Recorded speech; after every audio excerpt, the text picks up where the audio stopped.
Wife wants us to move to her hometown to be closer to her AP. May 28. Everything seemed okay. We were chatting on FaceTime many times a day.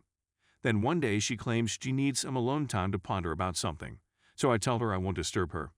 After a few days went by with no word from her, I contacted her to make sure she was well, and all hell broke loose.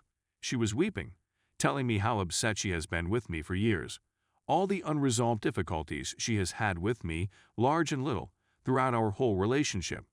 Some of it was real, certain of it wasn't, but the end result was that I needed to see a therapist to work through some difficulties I was having. Which I admit, there are certain issues I need to discuss with a specialist. We have no money, alcohol, gambling, or addiction problems. My main problems are with anger management, communication, and some control difficulties. It was a hard week, but once we began chatting again, everything returned to normal. I purchased a ticket for her to return home.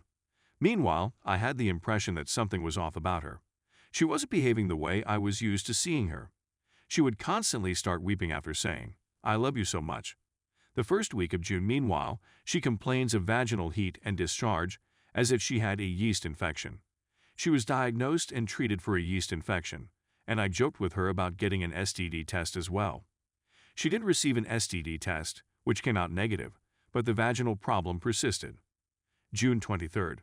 She returns home and the next day arranges an online appointment with a doctor to get tested again, and when she speaks with the doctor, she walks out onto our balcony and closes the door. That was a major red flag for me since she never, ever talks on the balcony. She did it again to chat to her closest buddy, which I thought was strange. I had a feeling something was wrong. Later that night, I examined her phone to see if there was anything unusual in her texts or browsing history. Another red flag was that she wiped her complete browser history while in Arizona. Then I come across a snapshot of text conversations she deleted but was still in a deleted folder, and they were between her and another man when she was changing planes in Atlanta. She was irritated with him since he failed to show up for the dinner they had arranged the night before she went for her homeland. I then searched through her phone records, noting how many times she texted or contacted his number. And she'd been in touch with him for 5 days before we had our first real chat about marital difficulties.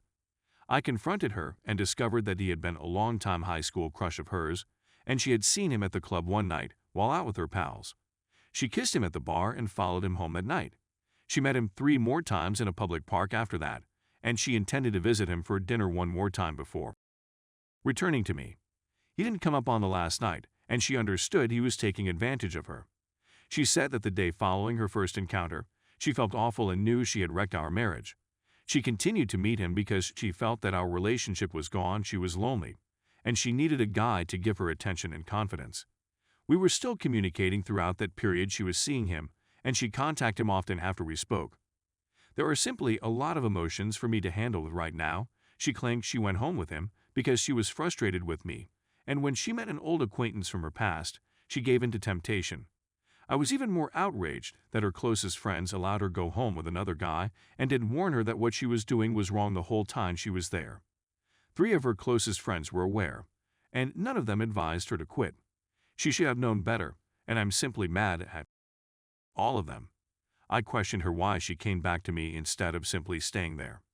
She said she wanted to come back and work on our marriage, that she wanted to be with me, and that she recognized she would never find another guy who loves her as much as I do. I honestly believe her. I think her encounter with this guy shattered her. I've been the only guy she's ever been with, so I understand a human urge to try something new when the opportunity arises, but a marriage promise needs to mean something. Now I feel betrayed and disgusted, but I'm not sure whether going to therapy to work on this and forgive her is worth it, or if what she did is unforgivable and dissolving our marriage is the best decision. It's difficult to know what to do since there are so many things society, religion, and culture teach us about marriage, yet life is hard, and being an adult is especially difficult. Is it normal to attempt to forgive what a loved one has done, or do we have certain standards that we must follow regardless of how much a person means to us? We don't have any children, therefore divorce is a viable possibility.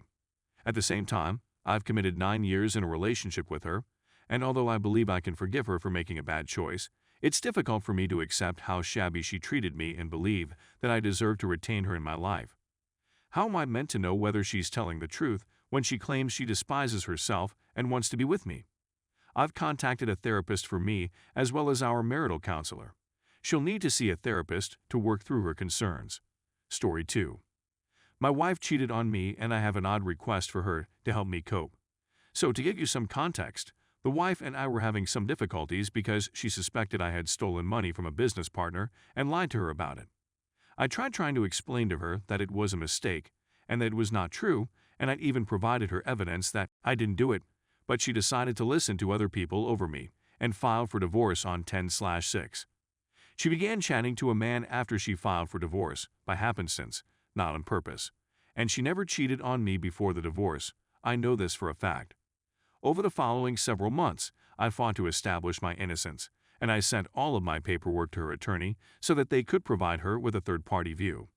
During this time, she became closer to this person, and on 11/21, she lied to me about where she was going and when to have with him. On 11/27, I discovered she was messaging this person and questioned her. She told me that nothing had transpired. At the same time, her lawyer finally returned and declared, "Yep, your spouse is innocent, clear as day." On 11/28, I discovered via my own investigation that she had with him, and I spent the following week working out how to approach her. We agreed to call off the divorce on December 3rd, despite the fact that I knew she cheated and she had no idea I knew. So I approached her on 12/4 and informed her that I knew something more had occurred and that if this marriage is going to succeed, she needed to tell me now.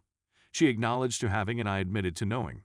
I also stated that I was in a bad mood and attempted to exact vengeance on her by downloading Tinder and doing the same thing, but I couldn't bring myself to go beyond a few emails with any women and presented the evidence. I never cheated or even spent the time to actually get to know any other girl.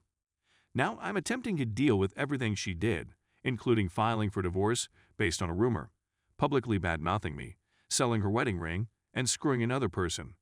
She continues to beg and plead for me to take her back, and a big part of me wants to because I keep justifying her infidelity by telling myself that we were in such a bad place together and the divorce was filed before she did it.